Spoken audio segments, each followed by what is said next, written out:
Everybody, I just found something on YouTube. I finally hit the notification thing to get this information. But okay, there's a backup because I'm all excited.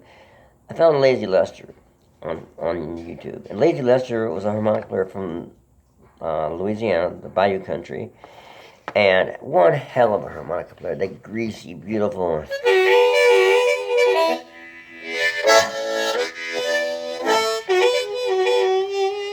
Beautiful, wonderful sound. So Lazy Lester, I found him. It's why they call me Lazy. It's what I listen to, and it's from WWOZ Radio in New Orleans. So what you got to do is you got to look up WWOZ online and subscribe to them. Because if you want to taste in New Orleans, it's comes close. Listen to WWOZ will give you that taste in New Orleans. Now, I don't live in New Orleans anymore, and I miss it in some ways. I don't miss the crime. I know that the way it is everywhere, but I prefer living in the country. Although there's plenty of country down there, it's just I don't like there's too many mosquitoes and swamps. New Orleans is built in a swamp. I prefer sort of where I am and sort of not. There's that multicultural, wonderful melting pot of people. It's also dangerous as hell. It's the murder capital of the country. But, it never bothered me to live there like that. It was probably that way when I was living there in the 80s. You just do what you do and you pay attention. But Lazy Lester, wow. Check him out. I mean, I was going to do this video on John Lee Williamson, the Sonny Boy 1. But then I saw Lazy Lester he had his trucker cap on. That's how he spent a few days at my house, in New Orleans, back in '87 or '88. It was the time I was working with, RL and I had taken a break from working together because he backed out on a tour in Europe had a pretty good gross, about $10,000 for a few weeks, which was good money for us. 8 straight nights in Rome, Italy. Well, he couldn't do it because his wife didn't want him to go. Okay, well, big drag. And those are the days, there was no this stuff. I sent telegrams, Western Union telegrams. It wasn't that long ago people were doing that, And, would you reconsider? Would you please, 8 straight nights in Rome, Italy, and Big Mamas. No, I can't do it. Okay. So luckily, I called a club owner in Atlanta for some reason, and Eric King at Blind Willie's in Atlanta. And Eric King gave me a couple phone numbers. Lonnie Pitchford, who played this one string instrument, I forgot what it's called, and in Mississippi, and Eddie Guitar Burns in Detroit. Well, I called Lonnie Pitchford, and he didn't have his passport. He couldn't find his passport. Meanwhile, I think I called Eddie earlier.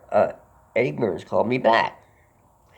And I said what was going on, and so it was the double line thing, And Eddie said, well, yeah, I'll go. So the tour was going to happen like a few days later.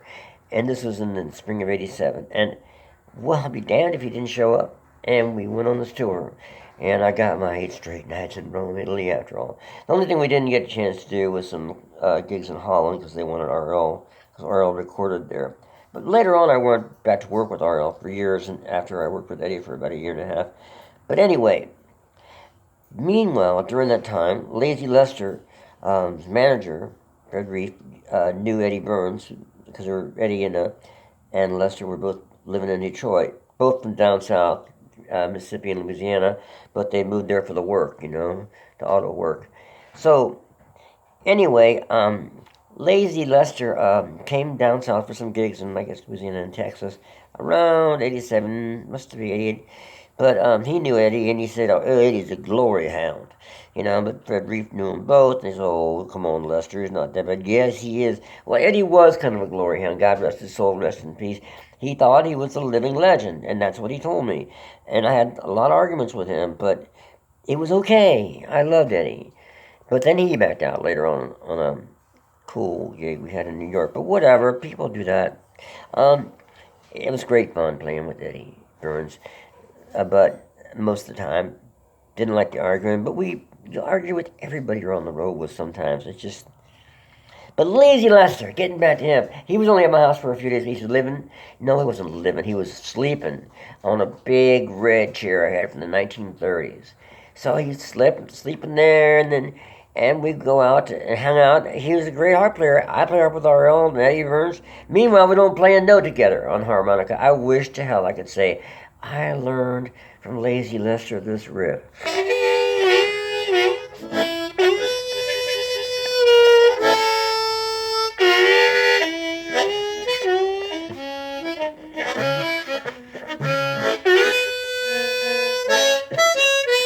Harp's clogged up. No, I did not. I learned it wherever I did.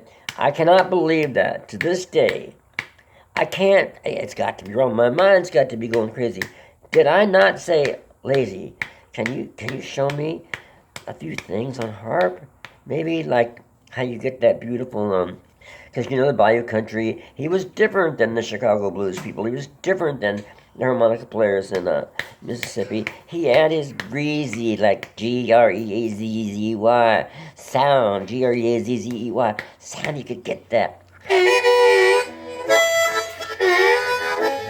better than I can with this clogged harp. The thing is that, how can I put it? You just got to listen to him, because I can't do what he can do. And there's a cool thing, a live thing, way back 2014. So I don't know if he's alive or not anymore, but he sure was then. It takes place in Lafayette, Louisiana, and it is on the WWOZ channel. So please check that out. And that's where I heard that song, They Call Me Lazy. But let me see if I can just get something like him.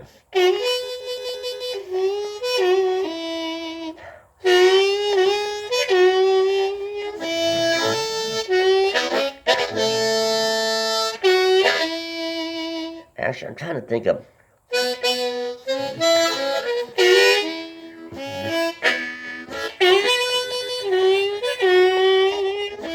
The best way I can describe it is he had these played in a lazy way. That's it.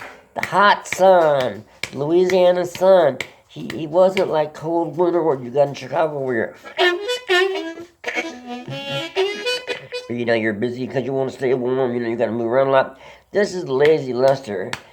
Taking his time and just blowing the harp. And oh, Herbie's down here, the little green bird. Oh, okay.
there's clogged notes and all, I just didn't feel like stopping in spite of the clogged notes, because that gives you an idea of what I imagine that lazy Lester to, can I say, some people just really have it going on. And you know what he said about music? He said, don't you think, to the audience, he goes, well, you can just listen to the song. Let him tell you.